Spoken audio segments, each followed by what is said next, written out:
As practice begins, DaSean gets to work coaching the fullbacks. With an undefeated season, the Citadel Bulldogs are working hard the closer it gets to game day. DaSean would much rather be out on the field, but after the obstacles he's faced, he's happy to still be on the sidelines. And they found what was a tumor in my ribs, and then I had to do a biopsy and some other things to figure out if it was malignant or not.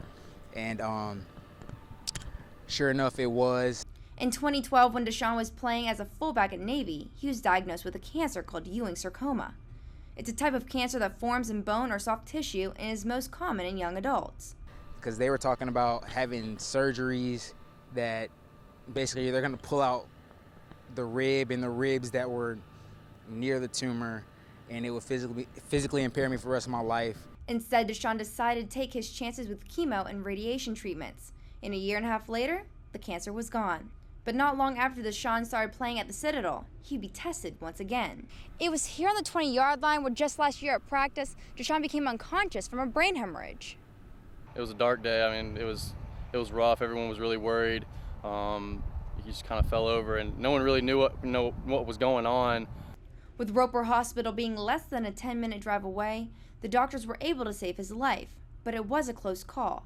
15 minutes later, and they say he would have died. They basically had to cut open my head and to relieve the pressure.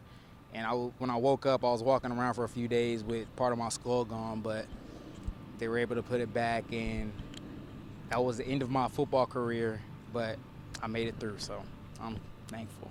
He was forced to quit his college career as a football player, but he continues as a student coach and inspires his team through all he has overcome. He was a phenomenal player, and he's a phenomenal coach now, and a lot of things that we do are based off of him. If you really think about DaSean and everything that he's been through, your worst day is never that bad. With a positive attitude and a smile on his face, DaSean says that this all happened for a reason. None of this is possible without God, and my faith, it goes up and down, but I'm steadily working on it.